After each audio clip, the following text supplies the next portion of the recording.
Well, hey, hi, beautiful people. Uh, I'm Isaac. Uh, if you don't know me and you're watching this video that might be kind of creepy, or you just said, hey, what's this goofy looking guy doing in a nerd room?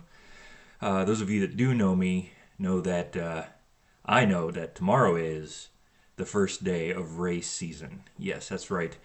It's every endurance athlete's favorite time of the year. It's their first race that they get to go out and either set the pace for the whole year or figure out what they need to work on.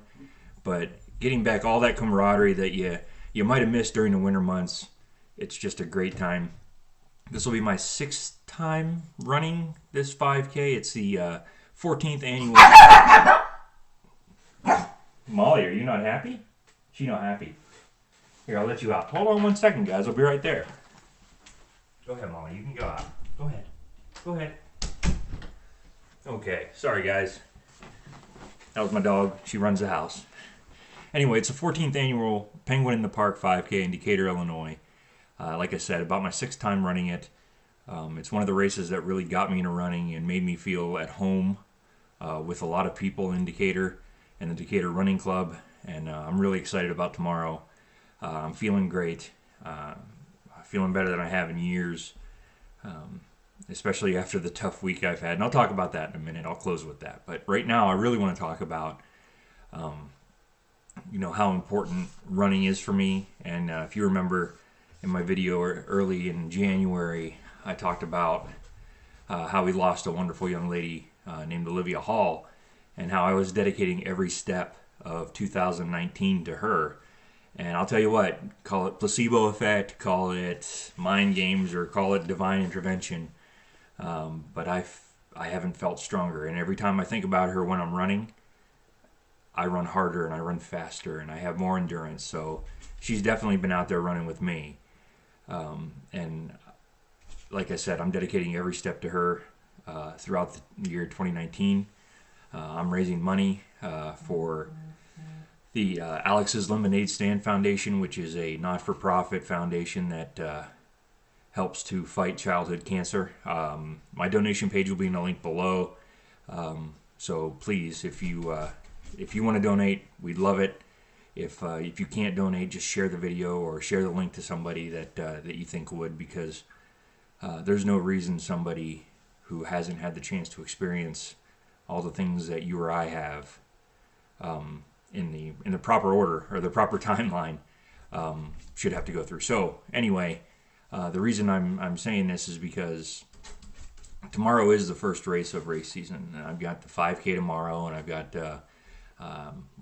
half marathon in at the end of April, and then I'm running the Bank of America Chicago Marathon in October, and a whole splatter of races, whatever I can get my shoes to the start line on throughout the rest of the year. But you know, this isn't going to be an overly long video, but I just want to say, Oliviah has been running with me more ways than I could begin to describe. I mean, it's not a physical presence. It's not a metaphysical presence. It's just something that feeling you get when you know you've got people watching you. Many of you know that I say that my grandmother is with me at mile 17 of every marathon, because that's the mile where I hit the wall at Walt Disney World, and she helped me finish, and she's been there every time. So I think about that a lot, and I think about how, even though they're not physically here, even though we didn't have these long, drawn-out, wonderful relationships that lasted a lifetime, the impacts that certain people make on our lives is what really draws us in. So, I've got a challenge for the group. Besides hoping you'll donate to my page down below to help raise money to fight childhood cancer, my other challenge that I have for everybody is tomorrow morning at 9 a.m. Central Standard Time. 1,000 runners are going to toe the start line for the first time of race season, and I'll be there. And Oliviah will be there with me, running with me, and I know she will, because she has been since I started back running in January. But my challenge to this to all of you is, if you're available at 9 a.m. Central Standard Time, 10 Eastern, get up. wash the dishes, clean the house, go for a walk, go for a run, walk the dog, get some steps in for a half hour, 30 minutes. Because that's the time that I'll be running my first race of the year for Olivia and Olivia with me. And, you know, I'd love to see the hashtag #OliviahRunsWithUs go viral, because that's exactly how I'm going to feel tomorrow. I can almost bet that I won't even remember a step of the race except for how I feel on that first race day with the purpose that I'm running tomorrow. On top of that, I get to see a lot of my great friends and running family and all the good stuff that comes with the race. But yeah, you don't have to be a marathoner or an ultra marathoner or an Ironman or anything. Just get up. You know, give Olivia a half hour on your feet, and post a video or post a photo and hashtag it Olivia Runs With Us, because she does. And you don't always realize it, but those people that made the impacts on our lives are always there.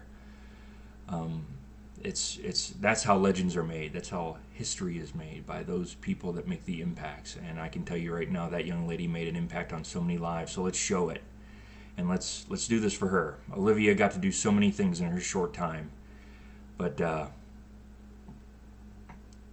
you know, she never got to run a first 5K or her first half marathon. So I'm doing this for her, not me. I've run countless races and had successes and failures and injuries and everything else. She never got the opportunity to enjoy that runner's high, or to enjoy that part of the camaraderie that is endurance sports. So, like I said, every step's for her this year, and tomorrow is officially going to be Olivia's first 5K in her honor. So again, get up, get on your feet, 9 a.m. Central, Saturday morning, and give her a half hour of your time. Post it, show her your love, help fight childhood cancer, and show people that one person can make an impact on the world. That's the most important thing that I'm taking away from all of this. So, God bless. Oh, I forgot. I got to tell you what happened this week. Okay, real quick. So Sunday, Kristen and I, my fiance Kristen and I, were at the grocery store about 25 miles north of where we live in Illinois, and I got a call from my dad, and I figured he was just going to give me some crap about how I was getting my butt kicked in the NCAA tournament, you know, early on, or something like that, because I wasn't following it as closely as I should, or whatever. You know, just dad giving me a hard time, because many of you know dad lives with us. He's a DAV, and he's a wonderful man, and he's getting healthier by the day, but he's still ornery as ever. So I figured I'm getting that kind of call. But no, my dad called and said that a car had just crashed through our house, and he couldn't find one of our pups, Tucker. He's our rescue from last June. And I had him repeat it, and he told me, and he sounded a little disoriented, and I'm worried, and I'm panicked, and I'm asking if he's okay, and he's saying yeah, but he can't find Tucker, and I was worried. So we immediately left the cart in the grocery store, tore out to the truck, flew home. You know, we're calling 911 along the way. You know, I called my boss, who lives a few minutes from me, and he offered to go over there and be with Dad until I could get there. By the time we got there, emergency services from Clinton, Illinois were there, and they were great. Animal control was there, the fire department, EMS, you name it, the police. And it turns out, allegedly, the young man had a seizure and drove across a field and through my fence and then through my kitchen. But, you know, and we couldn't find Tucker. And it turns out it looks like Tucker was probably hit by part of the car or some debris or something, and he was hurt pretty bad on the left side of his face. Some internal contusions right around his eye was really, really bad. Kristen and her great friends Sean and Sarah drove Tucker to Champaign, to the U of I veterinary clinic, and Tucker was given some medicines and some treatment, and he's been on that, and he's been getting a little bit better every day, and ornery as ever, and you know, his tail's starting to wag more, and his eye, I don't think we're going to lose his eye. His eye's working just fine. But yeah, we've got quite a bit of damage to our house, so much so that the adjuster yesterday said they're going to have to replace all the flooring in the kitchen and the dining room and the living room and a whole back wall and windows and everything else. I mean, this was pretty bad. My friends and family have seen photos, but it's been pretty trying on us this week. So besides not getting very much sleep because you have an injured puppy you're trying to take care of every few hours, or your mind racing on what's going to happen to the house or to the guy that hit the house, or insurance and deductibles and all this wonderful crap that you have to deal with as an adult, tomorrow will be even more special because having that, I don't want to call it that comfort from not only running, which is what gives me comfort and a lot of good stress relief and things like that, and makes me feel healthier, which I'm down a few pounds. I'm feeling great, getting ready for the wedding in June. But I need this to show that, yeah, a car went through my house. It could have been a hell of a lot worse. 30 seconds later, it could have been my father at that sliding glass door letting the puppies out to go potty, and I could have lost all of them. Dad and 3 dogs, instantly, with no time to react. So whether you believe in it or not, there's somebody looking out for us. You know what? And they were recently joined by Oliviah Hall back in December. So tomorrow's going to be very special for me. It'll be very inviting. It'll be very comforting. But yeah, that's the story of this week. Holy cow. Let's see what else life can throw, right? But that's what we're here for. If everything ran smoothly, life would be boring and we would never grow.